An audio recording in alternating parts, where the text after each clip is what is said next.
They bullied her every day until her twin sister showed up at school with one goal: revenge. Have you ever wondered what it feels like to face humiliation every single day with no light at the end of the tunnel? Imagine walking into a place where cruelty and ridicule are the norm, and each school day becomes a battle to preserve your dignity. Alarming studies show that bullying in schools has reached critical levels, leaving deep emotional scars on those who only wish to be accepted. Today, we dive into the story of a young girl who endured daily torment without knowing that her salvation and the ultimate reckoning would come from someone who shared her face, but not her pain. This is a journey of suffering, transformation, and poetic justice. A tale where quiet endurance meets explosive revenge, and where the strength to rise comes from an unexpected bond between two souls with one shared mission. What would you do if your sister stepped into your nightmare, determined to turn it into a storm of justice? Get ready for a story that grips your heart and shakes your sense of justice, where each twist unravels secrets and exposes the darkness hidden behind fake smiles. If you believe that pain can be turned into power, this story will stay with you long after it ends. It was supposed to be a fresh start, a new school, new faces, maybe even new hope. She stepped through the front gates, clutching her backpack like a lifeline, her heart pounding with cautious optimism. But the moment her feet touched the polished hallway floors, she felt it. The weight of invisible eyes, the whispers that weren't quite silent, the judgment that lingered like smoke in the air. Her name was barely known, but her presence was already a target. The students didn't need a reason. Sometimes cruelty doesn't come from understanding. It comes from instinct, from insecurity, from the twisted need to belong by tearing someone else down. In that hallway, in that school, she was marked. The laughter came first, then the sideways glances, and before the week was over, the comments started. "Why do you walk like that? Who dressed you? Your grandma?" Small jabs designed to humiliate without crossing the line. But lines don't stay still. They move, they stretch, and soon those jabs became daily attacks. Verbal, emotional, sometimes even physical. Teachers turned a blind eye. Classmates laughed along, too afraid to stand out. And she shrunk. Bit by bit, day by day, until her voice was gone, her smile faded, and her spirit felt like a candle flickering in the wind. The new school wasn't a new beginning. It was the same nightmare, wearing a different uniform. But what no one knew was that deep inside her silence, something else was growing. Not just pain, but a spark, a whisper, a name. And that name was her sister. They called themselves the Crew. Not officially, of course, but everyone knew who they were. The rulers of the cafeteria, the whispers behind locker doors, the shadows that turned smiles into scars. They weren't just bullies. They were performers in a cruel game, and the school was their stage. At the center was Madison, the ringleader, blonde, popular, and vicious behind her flawless makeup. Her words were like knives wrapped in sugar, always delivered with a smile and a laugh that made others join in, even when they didn't want to. By her side, her two best friends, Tyler, the sarcastic one who always recorded their pranks, and Brianna, quiet but deadly, whose silence made her actions even colder. Together they moved through the halls like royalty, untouchable, unchallenged, and feared, and their favorite target? The new girl. She didn't do anything to provoke them. That was the worst part. She kept to herself, head down, polite to everyone. But in their world, kindness was weakness and silence was permission. They started small, accidentally, spilling a drink on her books, mocking her clothes, whispering behind her in class. But it escalated quickly. One day they locked her backpack in a janitor's closet, forcing her to search the entire building after school. Another day, they photoshopped her face onto a meme and spread it across a private group chat that, of course, wasn't so private. No one stood up for her. Not the teachers, not the other students. The circle of torment was airtight, fueled by fear, maintained by silence.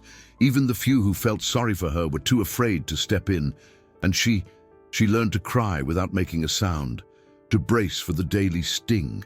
Every night she stared at herself in the mirror and asked the same question: why me?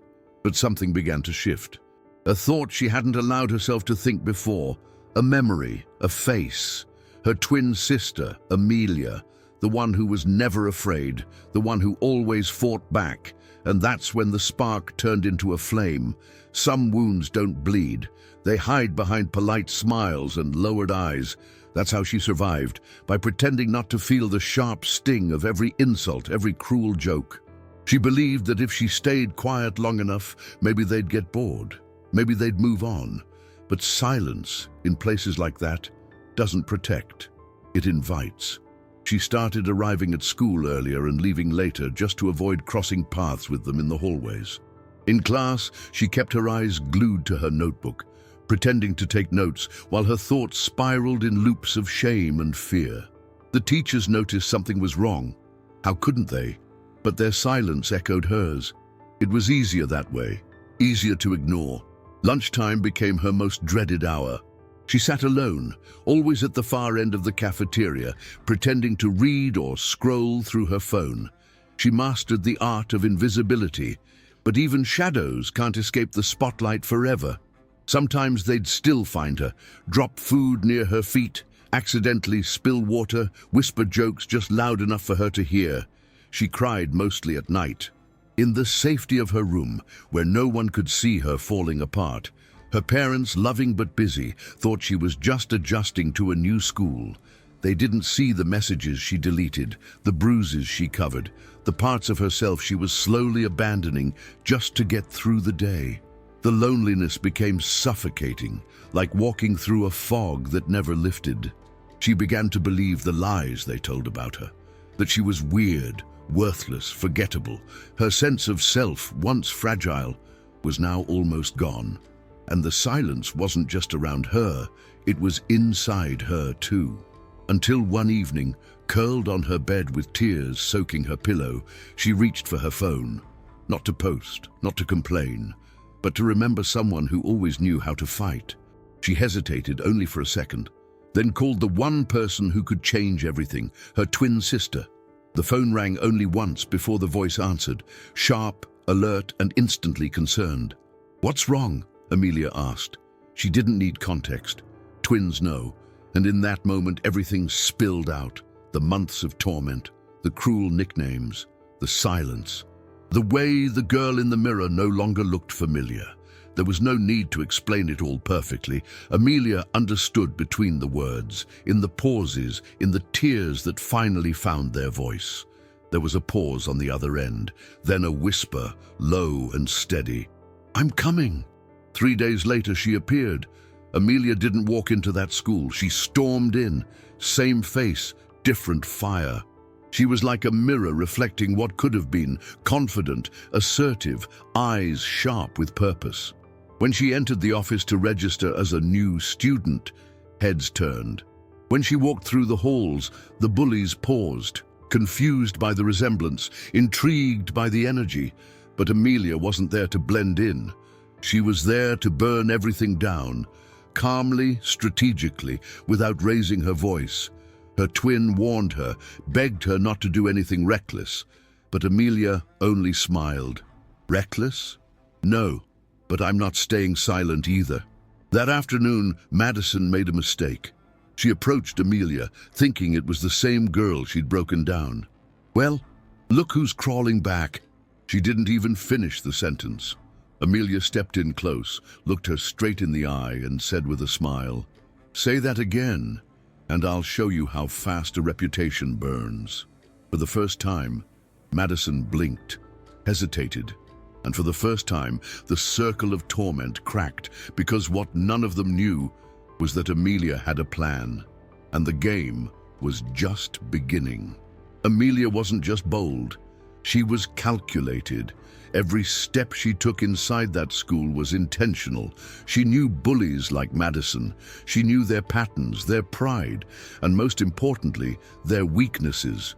And now she had something they didn't, a reason to fight. On the surface, Amelia played it cool. She introduced herself as a transfer, told a charming half-truth about coming to live with her aunt, and quickly blended into the rhythm of the school day. But behind that smile was a war plan. She started by studying the enemy, watching Madison's every move, learning who held the real power in that circle and who just followed out of fear. She figured out Tyler's schedule, Brianna's insecurities, and Madison's obsession with control. Every note, every look, every hallway encounter was stored in her mental file. Then she began to isolate them, quietly, skillfully.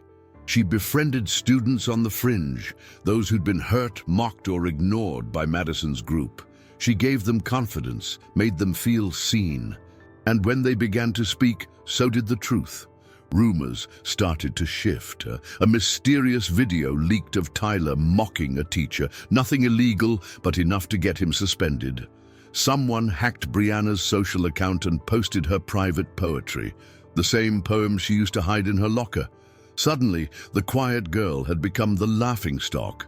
Madison noticed. She started to feel her grip slipping, her power unraveling.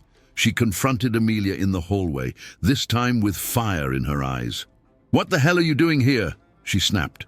Amelia tilted her head, still smiling. "Just making friends. Is that a problem?" But her eyes said it all. This wasn't about friendship. This was a reckoning. And in every class, every glance, every silence, Amelia reminded her twin, "They thought they broke you, but they haven't met me yet." Revenge isn't about rage, it's about precision.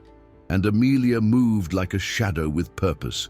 Each act of justice she unleashed was wrapped in silence and executed with a smile. The bullies had no idea they were playing a game they'd already lost. The first real strike came during a school assembly. Tyler, ever the clown, had filmed a humiliating prank on a substitute teacher months ago and bragged about it to impress his friends. What he didn't know was that someone had retrieved that video from his private cloud storage. Amelia sent it anonymously to the school principal. Within hours, Tyler was dragged into the office. Suspension. Public humiliation. His parents were called. His reign as Madison's loudest weapon over. Next came Brianna, the quiet one, the one who used to stand by and smirk as her friends did the dirty work. Amelia approached her one day in the girls' bathroom, alone. No cameras, no crowd. "You ever stop to wonder why you follow her? Or are you too scared to be someone without her?" Brianna didn't answer, but her silence spoke volumes. And days later, when Madison snapped at her in public, Brianna didn't laugh. She walked away. The circle was breaking from the inside. Then Amelia went for the crown. Madison. She began planting seeds, whispered to other students about how Madison cheated on her last exam, how she used people's secrets for fun. She didn't say too much, just enough. And slowly, the Golden Girl's image began to crumble. Her social media started losing followers. People stopped responding to her group chats. She noticed. She panicked. One afternoon, she confronted Amelia in the courtyard, fury in her eyes. "You're trying to ruin me," she shouted. Amelia leaned in close. "No, Madison, I'm letting you ruin yourself. I'm just helping people see who you really are." The crowd that once cheered Madison on now watched her fall, unsure whether to help or just enjoy the show. And through it all, Amelia never told anyone who she really was, that she was the sister, the protector, the mirror of the girl they tried to break. But soon, the truth would come out, and that final blow would be the one no one saw coming. It happened during lunch, where it had all started. The cafeteria buzzed like usual, students laughing, phones flashing, but there was an unfamiliar electricity in the air. Something was about to happen, and Amelia was ready. She stood up, walked calmly to the center of the room, and clinked a spoon against a metal tray. The sound rang out like a bell. Silence fell. All eyes turned to her. "I think it's time everyone knew the truth," she said. Her voice was steady, confident, but beneath it was fire. Then she pulled out her phone and tapped the screen. A video began to play on the overhead projector, the same one Madison had used just weeks ago for a school campaign video. Only this time, it wasn't her smiling in the spotlight. It was footage of her mocking students, laughing at a boy with a stutter, pushing a younger girl in the hallway. Proof. Undeniable. Gasps filled the room. Teachers looked at each other, frozen. Madison stood up, shaking. This is fake, It's not fake," Amelia cut in. She walked forward and stood toe to toe with her. "I'm not who you think I am. My name's Amelia. And I'm her twin sister." A collective murmur swept through the room. Everyone looked between Amelia and her sister, stunned by the resemblance they hadn't fully noticed before. "You bullied her, you tore her down, and you thought no one would ever come for her." Amelia's voice didn't waver. "Well, I did. And now everyone knows." Madison's face went pale. Her friends had already taken a step back. The teachers, now in motion, moved to stop the video, but it was too late. The damage was done. The truth was out. After that day, everything changed. Madison faced disciplinary action, but worse than that, she'd lost her power. Her voice, once so loud, was now just background noise. Tyler and Brianna kept their distance, too ashamed to speak. And the rest of the students? They saw the victim not as weak, but as someone who had survived, someone who had been strong enough to call for help. And Amelia had delivered. In the days that followed, the school didn't just change. It woke up. The silence that once protected the bullies now worked against them. Students whispered about the video, about the twin who'd come out of nowhere, about how justice had finally shown its face. The principal called both sisters into her office. There was tension, but there was also something more: respect. Amelia didn't deny what she'd done. She took responsibility for exposing the truth, but reminded them that silence had allowed the cruelty to thrive for too long. Surprisingly, the school didn't punish her. In fact, they asked the sisters to speak at an assembly. At first, the quieter twin hesitated, but Amelia stood beside her, hand on her shoulder, and together they stepped up. The speech wasn't about revenge. It was about pain, strength, and the danger of staying silent. She spoke softly, but her words cut deeper than any scream. She talked about what it felt like to be invisible, and how even a single voice can make a difference. Students listened, some cried, some nodded, finally understanding what they had been complicit in. And then something beautiful happened. A girl who used to mock her came up and apologized. A boy who once laughed along offered to sit with her at lunch. Small gestures, maybe, but they were real, and they meant everything. As for Madison, she didn't return to school after the semester ended. Some say she transferred, others say she couldn't handle the shame. But no one forgot what happened, and no one ever dared to treat someone else that way again. In the weeks that followed, the sisters grew closer than ever. The quiet one smiled more, walked taller. She joined a club, made new friends, started writing in a journal again, because sometimes justice doesn't come in a courtroom or with loud applause. Sometimes it comes when someone sees you at your lowest and refuses to let you stay there. She had survived, she had been seen, and now she was finally free. What would you do if your sister was being broken by cruelty? Would you stay silent or rise for her when she couldn't stand on her own? This story isn't just about revenge, it's about courage, about how even the smallest voice, when backed by love, can shake the walls of cruelty. If this story moved you, share it. Comment below. Justice always finds a way.